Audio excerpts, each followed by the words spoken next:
Hello everybody, this is Ray and this is the first episode of the Home Sweet Arkansas show. On this episode, we're going to visit with Nathaniel Izard of Izard Chocolate.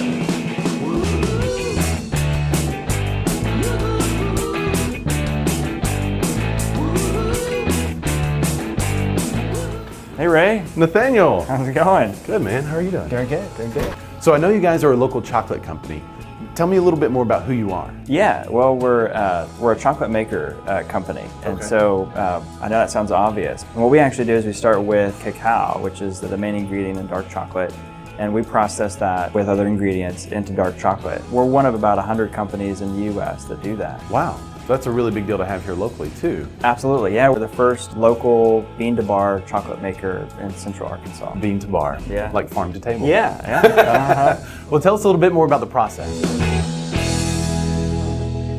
The first one is the farmers. They'll grow the cacao on these trees in equatorial countries, and the cacao looks like this. This is an actual cacao pod, and the farmers, they'll let it ripen on the trees, and they'll cut it off, and they'll cut the pod in half, and they'll take those seeds out, and then they'll ferment them. So they'll ferment them in wooden boxes. Okay. Anywhere from 3 to 5 days. The fruit will turn into a liquid and drain out the bottom of the box, and then the leftover seeds, they'll take those and they'll sun dry them. So they'll sun dry them for about 2 weeks, and so it's a really important process.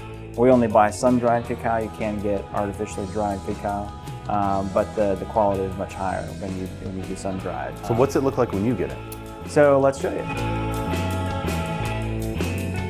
So this is the cacao, what it looks like when we get it from the different countries. Okay. So we'll sort through the cacao just to find any imperfections, but you can find all sorts of things. It's an agricultural product, so we'll find like twigs and leaves.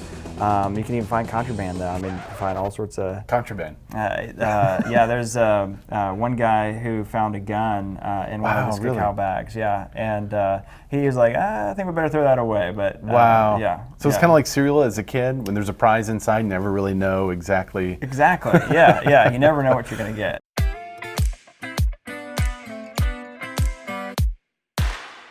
So tell me about the importance of roasting cacao. Without roasting the cacao and trying to make that into chocolate, it's not going to taste like what we know as chocolate. Okay.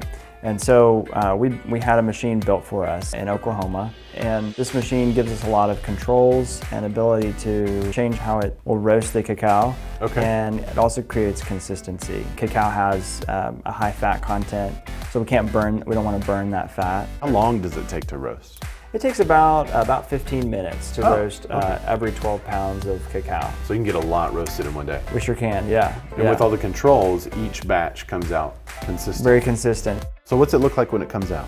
So these are what the beans look like when they come out of the roaster. There's a shell on the bean here, and if you want to take one, I'll teach you how to take the shells off. It's kind of like deshelling a peanut. You know, you've got the shell, so you're going to just apply a little bit of pressure, and you'll kind of hear a crack, not too much pressure, and then you just kind of roll, roll. So yours, I exploded. You're gonna, it's the beans inside. More tender than that. Are real brittle. Let's see if I can get mine off. So this is the, one way to do it. Right. That's actually what it looks like when it comes out of our machine. But this is the bean here without the shell on it, and when you do apply pressure to that, breaks up into what we call cacao nibs. You want to try one? Yeah. Try one. Yeah. Okay. When you eat a nib, just don't think chocolate. Just kind of think like like a fruity nut and a little bit of like a coffee bean mixed in there. With chocolate aftertaste. And a chocolate aftertaste, yeah. So what happens to the bean after it's been broken down and you have the nibs? What do we do with it then? So at that point, then we have to grind up the cacao nibs, and we use a stone grinder to do that. It's a very old-fashioned way to make chocolate. They've been doing it that way for probably 400, 500 years.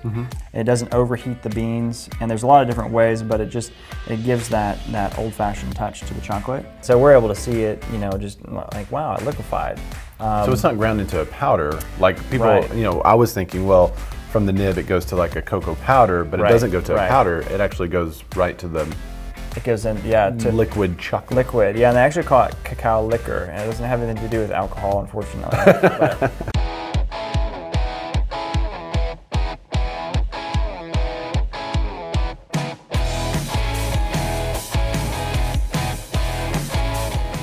Wow, okay, so this is the chocolate fountain I've always wanted in my office. absolutely, you definitely need to get one of these guys. Instead of by the water cooler, people are talking about the chocolate By fountain. the chocolate fountain. I think you would be the most popular real estate company in For Arkansas. sure. So tell me about this. What's going on? What's it doing? In theory, it's almost kind of like tempering steel. You've got a steel knife, and if you heat it up, cool it down, heat it up, cool it down, and hammer it a whole bunch, you're creating a much more compact crystal structure in that steel. Okay. And so on a very different temperature level and a lot of different ways, it's flavor different. profile. Flavor profile, yeah, it's a little tastier than a steel, knife. Yeah. The fat in chocolate, called cocoa butter, will take on different crystal structures. It's aesthetically pleasing. It's got that nice kind of shiny surface on the chocolate bar, and then when you break into it, it should snap. It should kind of, should have a nice kind of audible snap.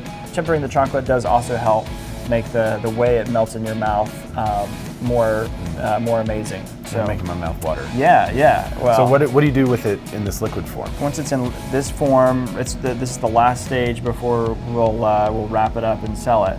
Okay. We've got to put it in the chocolate molds, and so we can measure the amount of chocolate that comes out of the nozzle here by pressing a pedal down here. We'll shake it out, and it'll get all of the chocolate real even in the chocolate mold. Okay. And then we'll cool it down. It takes about 30 minutes to cool the chocolate down to solid form. Okay. And then we'll just dump them out and wrap them up.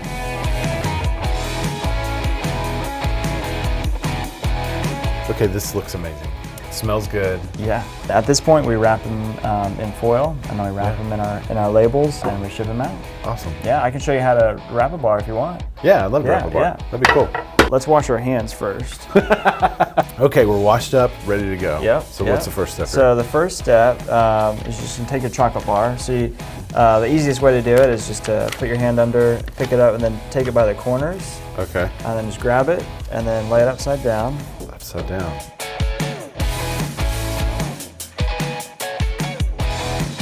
All right. And then you have a foiled chocolate bar. So you guys hand wrap All of our bars, yeah. all your chocolate bars. But we've gotten to the point where we can do like a lot very quickly. You get really good at it, and it goes pretty quick. Look at these two You weird. did a really I got good some job, weird yeah. corner Got a little action. little corner action, but hey, I really like it. So how did you develop this passion for chocolate? Yeah, Where'd that come from?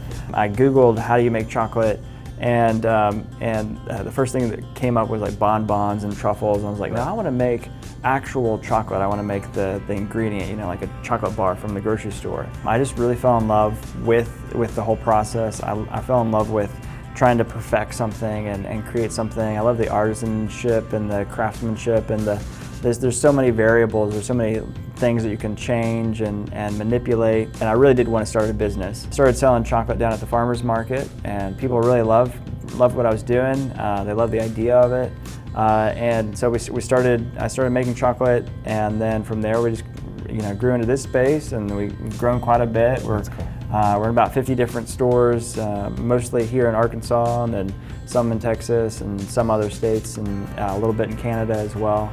So what's next for you guys? So the next kind of big thing for us is we've kind of gotten into the coffee market. We haven't really pushed it too much, and we haven't really been promoting it much, but that's something that's really in the works right now, and we're really going to up our coffee You have a name game. for it yet? So we do, yeah, Redbeard Coffee Roasters. Nice. Yeah. Love it. Yeah. So you have two of my favorite things in the world, chocolate and coffee. Oh yeah. Hey, we just try to have fun around here. Yeah. Let's take a look at some of the items. If somebody comes into your store here, what do they have? Absolutely. Let's do it.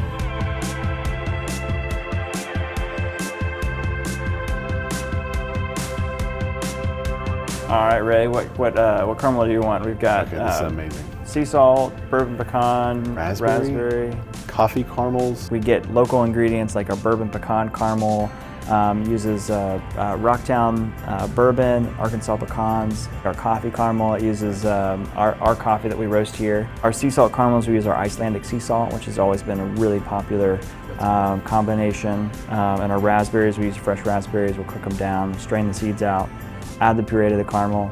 And then we make caramel that we just wrap and bag, and we have them over there. But Okay. yeah, dig in. Yeah, I don't know which one you're gonna try. I'm gonna go. So my favorite chocolate coffee, love caramel. Yep, so yeah. Have to go with all the right, coffee go caramel. for it. Yeah. Oh, so good. I may have to retake this. All right. We can do that. You can really taste the. You can taste the coffee. You can taste the caramel. And you can taste the chocolate. It's really good. Yeah. Well, thanks for stopping by. Always welcome here. Cool. And Yeah. I may have to try one of these on the way out. Absolutely. You definitely need to try the bourbon pecan. Yeah.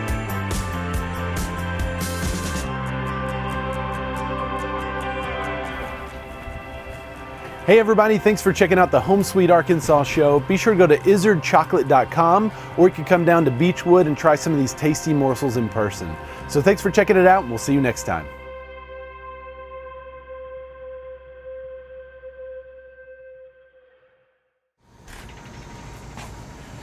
Hey everybody, thanks for checking out the show Home Sweet Arkansas. Be sure to go to izardchocolate.com, or you can come on down to Beechwood just south of Cavanaugh and check out some of these amazing goodies.